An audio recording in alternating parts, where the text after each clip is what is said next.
Okay? Sa ating pong pagpasok ngayong taon na ito ng 2026, mga kapatid, tayo po ay kinakailangan muling magpasimula. Kailangan po natin ng panibagong panimula. Na kung saan, mga kapatid, uumpisahan po natin ang pagpapasimula sa pagkakaroon po natin ng bagong puso at bagong diwa, mga kapatid. So kung mababasa niyo po dyan, mga kapatid, what we need is a new beginning which starts with a new heart and a new spirit. So mga kapatid, kailangan po natin ng bagong puso at bagong espiritu. Sa ibang salin po ng banal na kasulatan, yung espiritu ay nangangahulugan pong diwa, mga kapatid. At kung babasahin nga po natin ang Ezekiel chapter 36, verses 26 hanggang 27. Ang sabi po dito, I will give you a new heart and put a new spirit within you. I will take the heart of stone out of your flesh and give you a heart of flesh. I will put my spirit within you and cause you to walk in my statutes. And you will keep my judgment and do them. Mga kapatid, napakahalaga na maunawaan po natin kung ano nga po ang kahalagahan ng bagong puso at bagong diwa sa pagpapasimula po ng bagong taon na ito, mga kapatid. So dito po nangungusap ang ating Panginoon na kinakailangan po talaga natin ng magkaroon ng bagong puso. Amen? Sapagkat lumipas nga po ang taon, marami po tayong naranasan mga kapagsubukan sa buhay. Marami pong trials tayong naranasan. Kaya nga po, ngayong taon na to, sa paumpisa pa lamang ng taon, nais po ng Diyos na bigyan tayo ng tinatawag na heart transplant. Gusto nyo ba yon? Meron pong heart transplant, mga kapatid. At ito po ay tumutukoy sa hindi po pisikal na pagsasalin po o paglalagay ng puso sa tao, kundi ito po may kinalaman sa spiritual na pagbibigay ng Diyos ng puso sa tao. A heart is not just a bodily organ that pumps life, giving blood to the rest of the body. So, makikita po natin dito na ang puso po ng tao ay hindi lamang po ito yung bahagi po ng ating katawan na kasinlaki po ng ating pong mga kamao.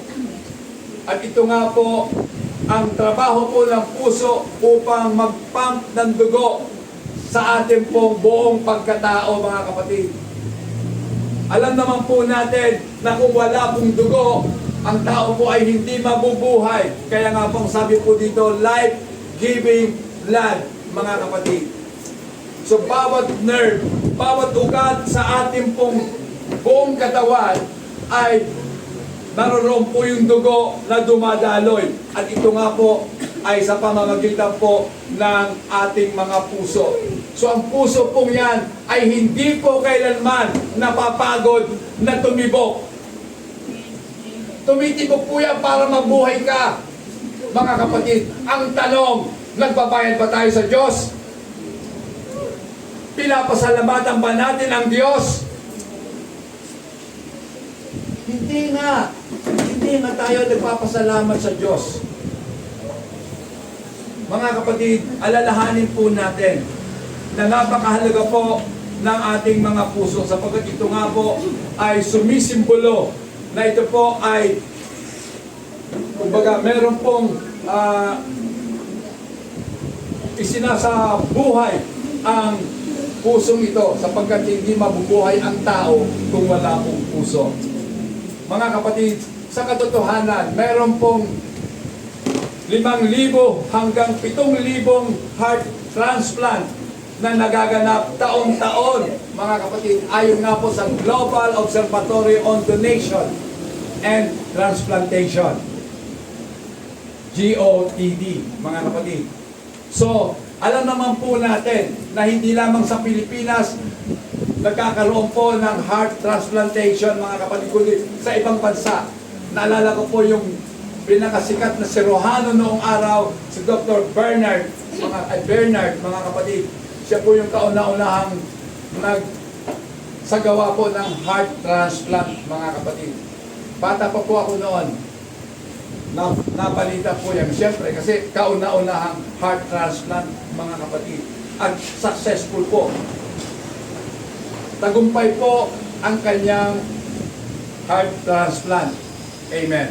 So, mga kapatid, alam naman po siguro natin na ang puso po natin ay napakahalaga. At kapag tayo po ay sinalila na ng ibang puso, alam niyo po ba, mga kapatid, ano bang bagay na isinalin sa atin, hindi po kinikilala yan ng ating pong katawan. Sapagkat para sa kanila, ito po ay alien, kakaiba. Kaya kinakailangan iinom tayo ng gamot. Maintenance na yan para tanggapin ng katawan natin yung anumang bagay na inilagay sa ating pong katawan. Kahit transplant ng puso, liver o kaya lungs, kinakailangan po talaga binabangag ang ating pong katawan para tanggapin lamang yung puso yon. Yung kidneys, mga kapatid, lahat na nagkaroon po ng kidney transplant, meron na po silang maintenance medicine para lamang tanggapin yung kidney sinalin sa'yo galing sa ibang donors, mga kapatid. So, yun po yung nangyayari. Kasi nga po, mga kapatid, understandably, kapag tayo po merong bagong puso, magkakaroon din po ng panibagong epekto sa ating po pagkatao. Amen? Iniisip ko nga diba? Kung ikaw kaya yung recipient ng bagong puso, hindi ba maalala mo, sino kaya ang nag-donate ng puso? Kasi alam mo naman na kung sino man yung nag-donate na yun, patay yun. At ikaw, buhay. Amen? Diba? Tatanawin mong malaking utang na loob doon sa nagbigay ng puso sa iyo upang mabuhay ka lamang. At kakaiba na po ang mararamdaman mo. Parang may iba ng tao na nabubuhay sa loob mo. Hindi ba? Mga kapatid, may iba ng tao kasi siya talaga nagbigay ng buhay sa iyo. Malaki po ang kinalaman nito sa ating pong pag-uusapan ngayon. Amen? Bakit nilikha ng Panginoon? Bakit binigyan tayo ng bagong puso? Inalis yung matitigas nating puso.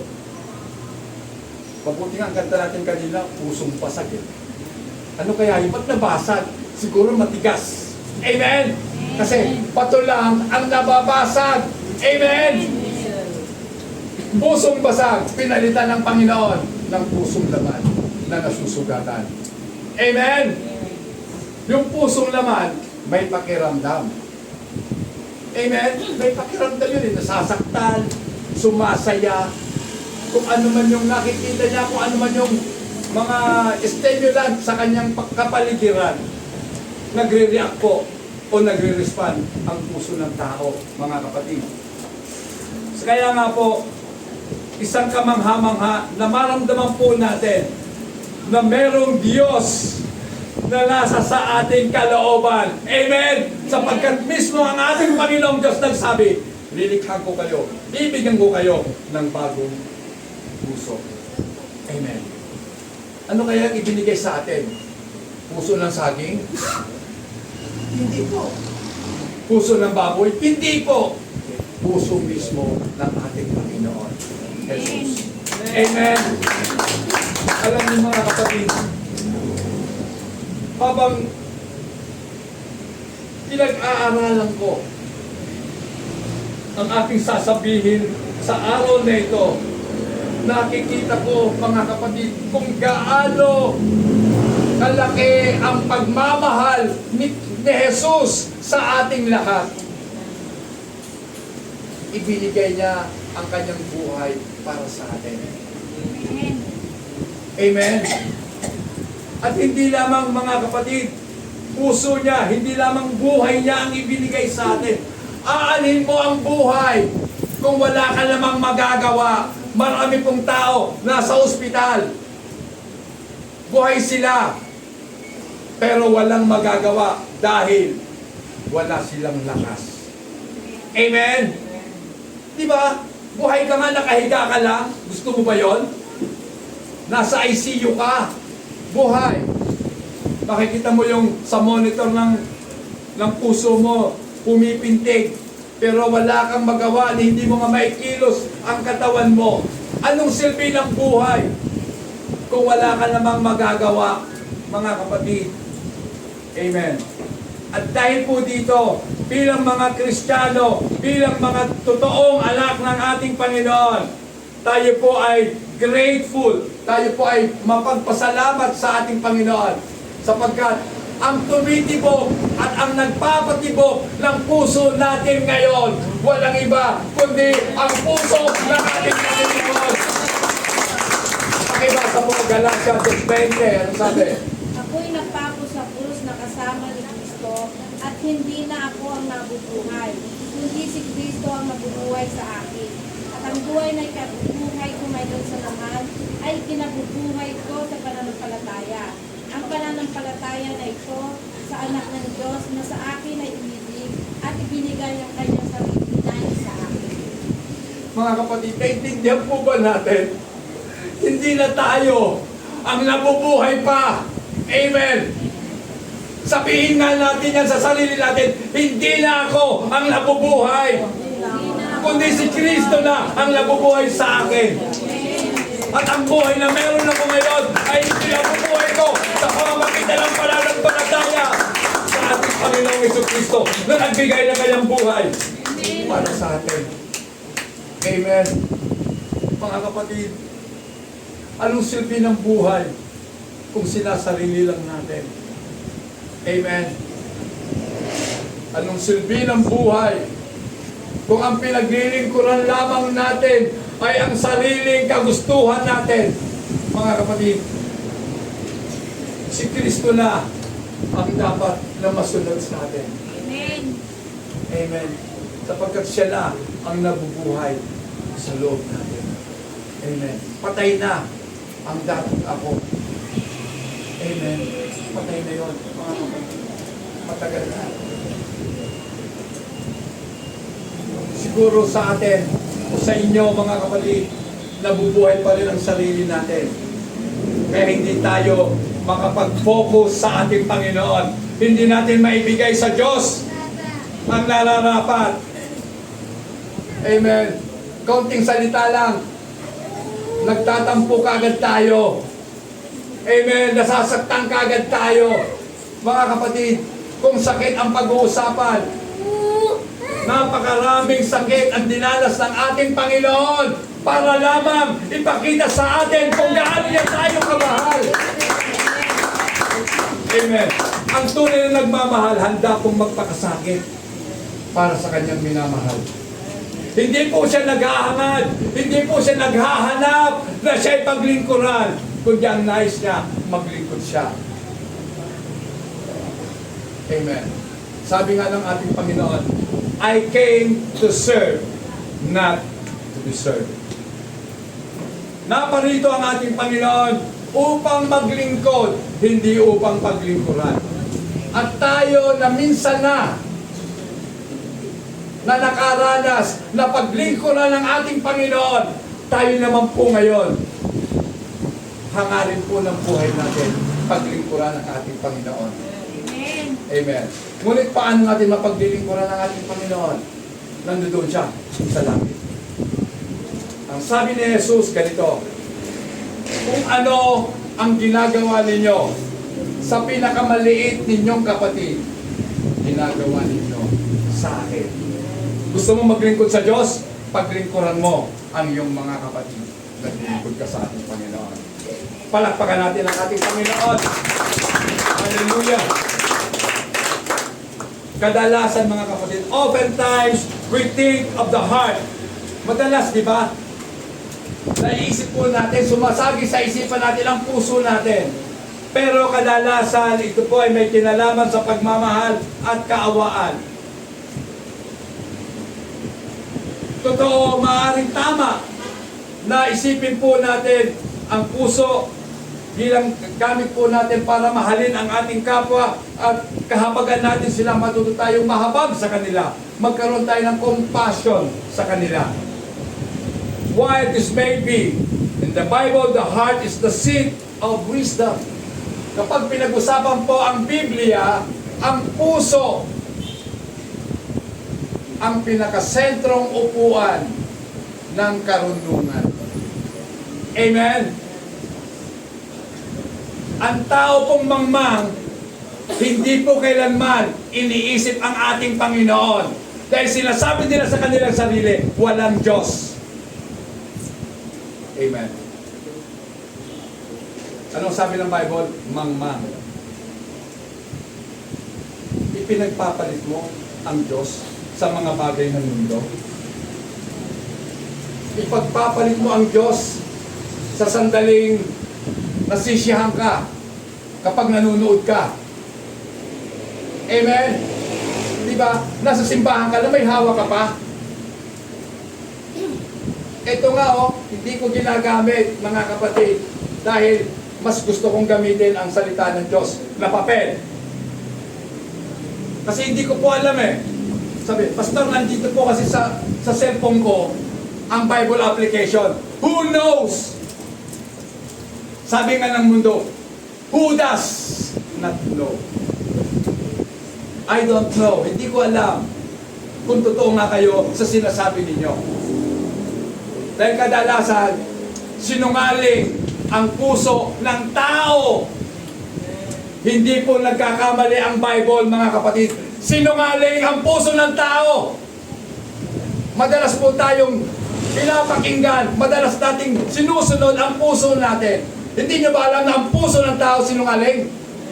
Basahin nyo nga, Jeremiah, anong sabi? Sabi po sa Jeremiah, hanapin ko muna nakalimutan ko sa Jeremiah. Okay. Ayun, 17 verse 9. Ano sabi sa Tagalog? Pakibasa. Ang puso ay magdaraya ng higit kaysa sa lahat ng bagay at totoong masama. Sinong makakaalam? Ang puso, bakit kayo? Lagi na lang puso natin ang lagi natin ipinagsisiksikan at ginagawang dahilan. Nakita nyo yan? Anong sabi? The heart is deceitful above all things. Kung meron pang pinakamataas na bagay, yun yan ang puso, mga kapatid. Siya'y, sinungaling, mandaraya, mga kapatid, and desperately wicked. Diba? Desperadong napakasama ng puso.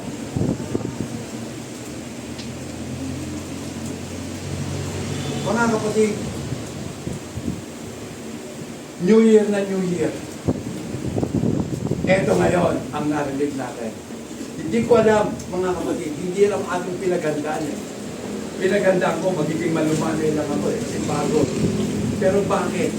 Kasi nakikita siguro ng ating Panginoon kung ano ang kalagayan ng ating mga puso ngayon. Amen? Naghahangad ka lang ng mga bagay na gusto mo. Nadadaya ka ng puso mo. Ang hangarin mo kung ano ang gusto ng ating Panginoon. Amen?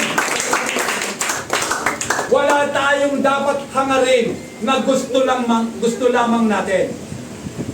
Kasi mas malulugod ang Diyos kapag ang sinusunod natin yung kanyang kalooban. Mga kapatid. Ito po ang sabi ni Haring Solomon. Solomon said that as a person think in his heart, that is who they really are. Pakibasa nga po, Proverbs 23:7. Sapagkat kung ano ang iniisip niya sa loob niya, ay gayon siya. Kumain ka at inom ka, sabi niya sa iyo. Ngunit ang puso niya ay hindi sumasayo. Yan. For as he think in his heart, so is he. Ano ba ang laman ng puso mo? Ano bang iniisip ng puso mo? Kung puro ka lang kain, puro kasiyahan, ganun ka nga, mga kapatid. Eat and drink, sabi, he says to you, but his heart is not with you. Kita mo na? Ano man ang iniisip ng tao, ganun siya. Kung ang isip mo, paglabas namin mamaya, wala. Mag-google time muna kami. Hayaan mo na yan. Kumbaga, nakarinig na ako ng salita ng Diyos. Tama na. Narinig ko lang eh. Pero hindi po sapat ang mga pakinggan. Sapagkat marami pong nakapakinig, pero hindi nakaunawa ng kanilang napakinggan. Amen? Diba? Marami nagbabasa ng Bible, alam ko yun. Tapat kayo, di ba? Kung ano yung nilalagay ko na babasahin natin sa araw na ito, binabasa nyo, tapat kayo, di ba? Pero ang tanong, naintindihan ba natin yung ating mga binasa? Kung hindi, may problema ka, kapatid. Hindi mo naintindihan? Yan po ngayon ang kaso ng ating DepEd ngayon, sinasabi nga nila eh. Marami pong mga senior high, ang tawag nila, functional illiterate. What is that? Ano ba yun, functional illiterate? Nakakabasa ka, nakakabilang ka, pero you cannot comprehend what you read. Hindi mo naiintindihan, hindi mo nauunawaan ang binabasa mo, hindi mo kayang ipaliwanag ang mga nabasa mo. Tama ba? Dami, graduate na. Pabasahin natin. Tapos sabihin natin, ano ba ang pagkaunawa mo sa nabasa mo? Di ba? Hindi ko alam. Maaaring ang isip, kasi nasa school, si teacher, saka yung tinuturo, pero yung laman ng puso, yung laro talaga eh. Talian mo na, teacher.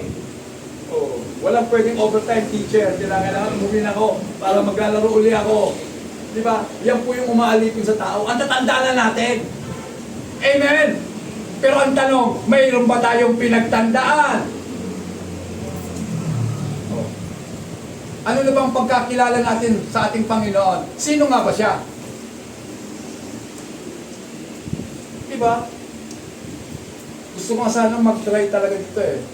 Dito mismo sa loob, sa church, magtatanong ako kung talagang malalim na ang ating pagkakilala kay Kristo. Mahalaga po yun eh, na kinakailangan talaga lumalim po tayo sa pagkakilala sa ating Panginoon. Okay, Jesus talks about how important the condition of our heart is. So, dito po mababasa natin ang ating Panginoon nangungusap. Nagtuturo po siya patungkol sa kalagayan ng puso ng tao. Pakibasa po, Lucas 6:45. Ang mabuting tao ay naglalabas ng mabuti mula sa kanyang puso, sa gana sa kagustuhan. Samantalang ang masamang tao naman ay naglalabas ng masama mula sa kanyang puso. Pusong puno ng kasamaan, sapagkat kung ano ang nag-uumapaw sa puso, ay siyang sinasabi ng labi. Ngayon, mga kapatid, sabihin nga po natin, tama ba ang salita ng Diyos? Kung ano ang nag-uumapaw sa puso natin, ang siyang sinasalita ng ating mga nguso? Tama ba? Kung punong-puno tayo ng galit, hindi ba lalabas ang nguso natin yon? Sa bibig natin, yung galit natin? At this pastor, hindi ako nakapanakit. Anong hindi? Hindi mo nga ginamit yung physical na katawan mo para manakit ka. Pero hindi nyo ba alam na ang salita ay matinding kung manakit? Tagos hanggang buto ang salita ng tao. Amen? Tatay po namin hindi na mamalo. Pero pag nagsalita, tagos. Amen. Mabuti pa paluin na lang ako eh. Kasi, may latay, pero after mga isang linggo, wala nang latay. Pero yung sakit ng nilikha ng salita ng tao, tama, hanggang puso mo. Amen? Eh, paano na lang kung yung tao na pagsabihan mo, hindi marunong sa buhay, hindi marunong magpatawad, Di ba? Di dala-dala niya yan. Sa kalooban niya, hanggang sa kamatayan niya, dala-dala niya. Ito yung sinabi ng tatay ko eh. Ito yung sinabi, wala daw akong kwentang anak. Sino bang nagsasalita niyan, mga kapatid? Mga walang kwenta kayo! Yun yung mga taong kulang sa kaalaman. Hindi niya alam na nakakasakit siya ng damdamin ng kanyang mga mahal sa buhay. Amen? Kaya nga po, dito po sinasabi ng ating Panginoon, maliwanag yan, a good man out of the good treasure in his heart brings forth good. Diba? Ang mabuting tao, wala po siyang sinasabing masama, lahat mabuti. Pero wala pong mabuting tao. Tama? Isa lang ang mabuti, ang Diyos. Si Jesus lang. Kaya si Jesus, wala kang maririnig na sinalitang masama. Amen! Tayo mga tao, bagamat nagpapakabuti, pansinin niyo ang salita ko nagpapakabuti. Kasi hindi talaga mabuti. Amen? Nakagagawa tayo ng masama. Nakakapagsalita tayo ng masama. Ngayon, kung tayo po'y nakapagsalita ng masama, madali na mapawiin yan. Sa pamamagitan din ng salita, sabihin natin, patawad. Hindi ko alam ang aking mga sinabi. Never nasisihin mo sila kung bakit ka nakapagsalita ng masama. Ganun kasi tayo, di ba? Mahilig tayong malisin ng iba. Sa bagay, nasa Biblia yan. Alam niyo ba kung sino yan? Si Adan. Si Adan. Sino sinisi ni Adan? Kung bakit siya kumain? Si Eva. Mga kapatid, hindi talaga si Eva sinisi ni Adan eh. Ang sinisi ni Adan, ang Panginoon. Yung babaeng ibinigay mo sa akin. Diba? Yung babae na ibinigay mo sa akin. Oo nga, may tama si Eva, pero hindi malaki ang tama para sa Panginoon. Ang babae ibinigay mo sa akin. Siya. Ano sabi? Kumain ka. Kumain. Mga kapatid, yan po yung katotohanan, mga kapatid. Kaya nga po, ngayong araw na to, mapalad po kayo na nandito. Kasi magkakaroon po tayo ngayon ng cardio. Ayan. Ano ba yung cardio na yon? Magkakaroon tayo ngayon ng cardiovascular surgery. Nandito po ang pinaka-master na surgeon, ang ating Panginoon. Lahat po tayo, kung gusto natin pagkaroon ng bagong puso, hingin natin sa ating Panginoong Yesus. Likhan tayo ng bagong puso. Amen. At siya ay gagawin niya ito, mga kapatid. Pusong kung saan ito po'y magbibigay ng buhay at dinadaluyan ng dugong nagbibigay buhay sa atin. Amen. Ang puso ng ating Panginoon. So sabi po dito, a heart of flesh symbolizes a complete inner transformation from a hard, rebellious stone heart or heart of stone to one that is soft, responsive, compassionate, and obedient to God. Given as a gift of grace through the Holy Spirit. So ibinigay po sa atin ang pusong laman bilang regalo ng kanyang biyaya sa atin. Amen? So biniyayaan tayo ng Diyos. Kaya nga, parang kaligtasan din yan. Ang kaligtasan po natin, hindi natin sariling kagagawan. Ito'y biyaya lamang ng Diyos sa atin. Amen. So, pag sinabi pong a heart of flesh, ito po ay malambot. Kaya dapat ang puso natin malambot. Amen? Ang lambot. Parang unan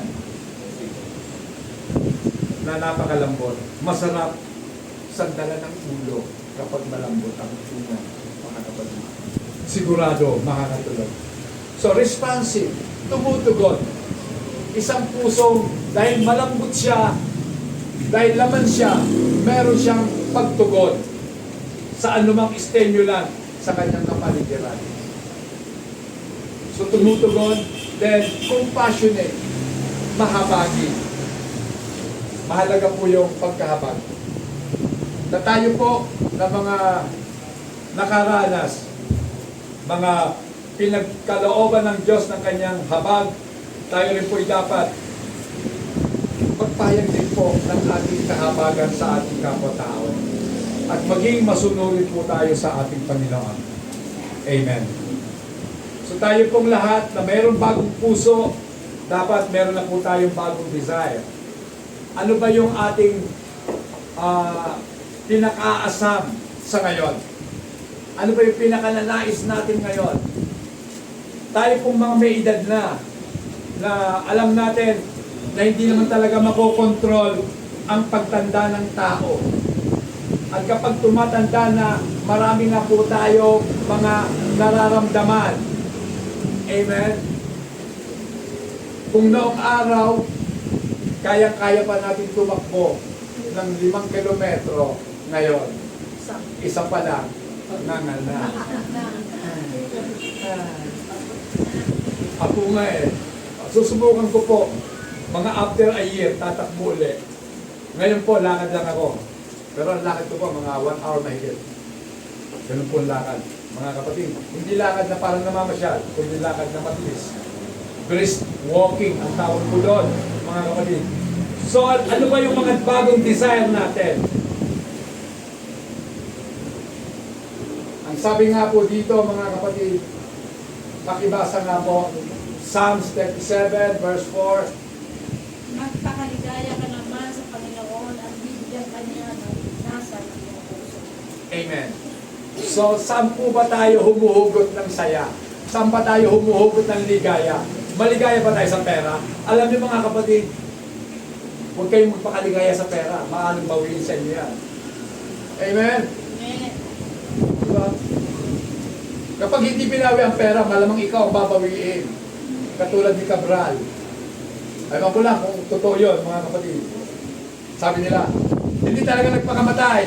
Hindi talaga nagpadaos-dos. Nakita namin sa Paris. Kung yun? Kung yun? Nakita raw nila sa Paris. Alam niyo yung Paris? Sa France yun, hindi Paris na kainan. Kakain ka lang ng Paris. Hindi po, kundi Paris, France, mga kapatid. Nandoon daw. Pwede. Alam niyo naman ako, malikot din ako. Malikot din ang aking pag-iisip. Pwede po yun. Kasi pwede naman kasabot yung mga nasa gobyerno eh. Madaling lang yan. Oh. Kita nyo to? Ito lang ang katapat niyang pera lang. Kasi sa mundong ito, pera ang pinag-uusapan. Sa kabilang buhay, hindi. Ang pinag-uusapan doon, pananampalataya mo. Paniniwala mo, pagtitiwala mo sa ating Panginoon. Amen? Now, mga kapatid, eto na. Kung tayo po ay bago ng nilalang, at kung tayo po ay totoong na born again na, dapat nagtataglay na po tayo ng tinatawag na tender conscience. Ano yun, tender conscience? Isang uri po ng budhi na, malabgot, maramdamin budhi. So, kumbaga, yung budhi mo, may pakiramdam, tender nga eh, hindi hard. So, para bagang, pag nagpamasahe ka, anong gusto mo? Hard massage o soft massage? Ayoko naman ng soft. Baka magpapamasahe kung soft lang naman. Pero ang Panginoon ang gusto niya sa atin, magkaroon tayo ng tinatawag na tender conscience. Malambot na natin. Amen? So madaling makaramdam dahil meron kang pakiramdam. Diba? Tingin mo pala, alam mo na, nagtatampo sa akin. Galit sa akin yan, hindi ka pa nga nagsasalita, alam na. Kasi may espiritu ni Kristo. Dahil nga si Kristo na ang nabubuhay sa Kanya, kaya meron na siyang tinatawag natin discerning spirit. Espiritu marunong makiramdam. Amen. Minsan talaga, kahit Kristiyano na, walang pakiramdam dahil walang paki-alam. O di ba? Wala tayong pakialam. Basta mahalaga sa atin, masabi ko, prangka ko. Lingua franca ang tawag ko. Alam niyo mga kapatid, pinagbubulayan ko yun. Yung pagiging prangka, saka yung hindi prangka. Pareho merong mga advantages, meron naman disadvantages. Ang prangka mga kapatid, wala akong makitang mabuting may tutulod kung ang kausap ay maramdaming tao. Amen. Ang Panginoon nagsasalita rin ng prangka, pero marami siyang pananalita, maraming pagtuturo, talinghaga. Bakit? Hindi na kailangan mo mag-isip. Ikaw ba yun? O hindi? O di ba? Kailangan mo mag-isip. Kasi ang tao, binayayaan tayo ng Diyos. Ng utak, tama? Yung utak na yan, ginagamit para mag-isip. Kung hindi natin ginagamit ang utak para mag-isip, para saan yung utak? Diba? Ngayon, ang tanong, nag-iisip pa nga ba?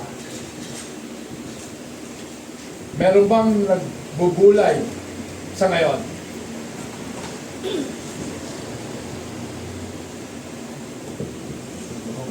Mabuti na ako ng oras pag tingin ko. So, okay. Malapit na. Napasarap. Okay, puntahan na po natin. Bagong espiritu. New spirit. Nakakam si Pastor ha. Sabi po dito sa Ezekiel 36, 27 to 26, ano pakibasa nga po. Binasan na ba natin yan? Hindi pa yan, di ba? Pakibasa nga po sa Tagalog. Bibigyan ko rin naman kayo ng bagong puso at lalagyan ko ang loob ninyo ng bagong diwa. At aking aalisin ang patong puso sa inyong katawan. At aking bibigyan kayo ng pusong laman. At aking lalagay ang aking espiritu sa loob ninyo at palalakarin ko kayo ng ayon sa aking mga palatuntunan. At inyong iingatan ng aking mga kakatulan at isasagawa. At kayo'y magsisitahan sa lupain na ibinigay ko sa inyong mga magulang. At kayo'y magiging aking bahay. 27 lang po. Sorry po. Okay. So ang sabi po dyan, I will give you a new heart and put in the new spirit within you. So, nung binigyan na po tayo ng bagong puso, kinakailangan magkabuhay ang puso. Amen? Kasi kung hindi naman kikilos, o nga may puso ka na, may buhay ka na, pero wala ka pa rin pagkilos, mga kapatid, wala. So kinakailangan bagong diwa. Binigyan tayo ng bagong diwa. At sa bagong diwang ito, mga kapatid, dito po, palalakarin tayo ng ating Panginoon. Yan. Sa kanyang palatuntunan. Upang ingatan natin ang kanyang mga kaatulan at gawin natin ang mga ito. Amen? So hindi lamang natin sinasalita ang salita ng Diyos, kundi kinakailangan isagawa natin ang salita ng Diyos. Amen. Amen? Hindi ka lang puro quotation.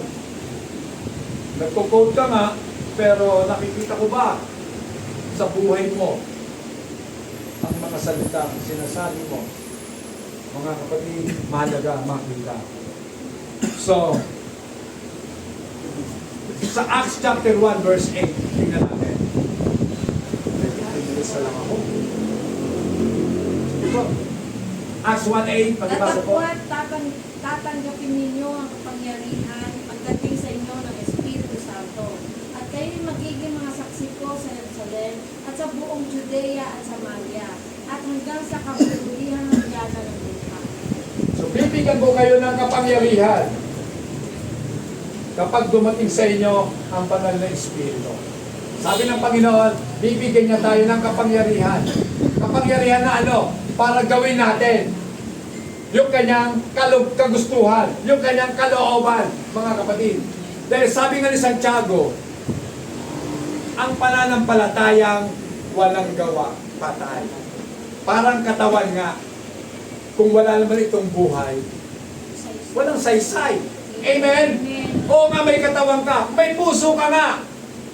Wala namang espiritu sa loob ng puso, baliwala. Amen. Kaya nga mga kapatid, narito, ang salita po ng ating Panginoon ay espiritu. Amen? Dahil ito po ay nagbibigay buhay sa mga tao na sumasampalataya sa salita ng Diyos. Amen?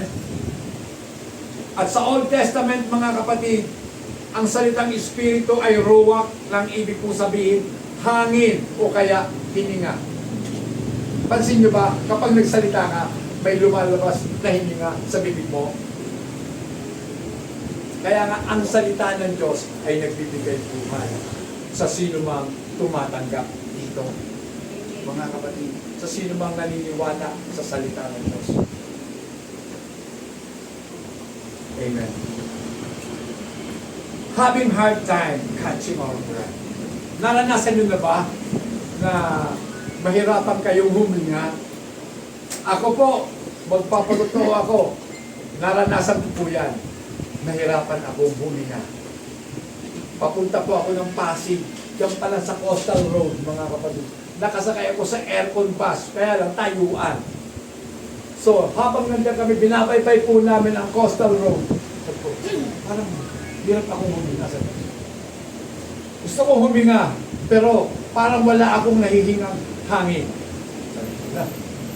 Parang pakiramdam ko, parang nangihina ako. Sabi ko, Panginoon, tulungan mo po ako. Na kung ako man mamamatay, sana makikita ko ang pamilya ko. So, diretso po yung bus. Hanggang pagdating ko sa Baclaran, sabi ko, bababa ako sa may tapat ng San Juan de Dios. Magpapacheck up na ako kasi hindi ko na kahit, feeling ko mamamatay ako eh. Kasi talagang kapos ang hininga ko, nanganayata ako, naglalakad eh. Tapos, pagdating ko po sa sa OPD ako pumunta, sabi sa akin, sir, huwag na po kayo sa OPD, doon na kayo sa emergency room. So pagpunta ko po doon, pinahiga kaagad ako, kinuha na ako ng BP. 160 over 100. Sir, ang taas ng blood pressure mo. So, sige po, magpapaano ako dito. So, binigyan ako ng, binilagay sa lahat ng pila, pinahiga muna ako, nilagyan ako ng oxygen. Sa madaling sabi, mga kapatid, tinawagan ko na asawa ko, sabi ko, punta ka dito. Saan? Sabi ko, bakit? Huwag kayong magtanong, dala ka ng pera. Wala kami pera. Nanghiram sa aming inaanak. 3K. Ang bill ko po, mga 3K din. Tama, sakto. Ganun pala, pag pinukulang ka ng hininga. Diba? May isip mo agad, Panginoon, mamamatay na ba ako?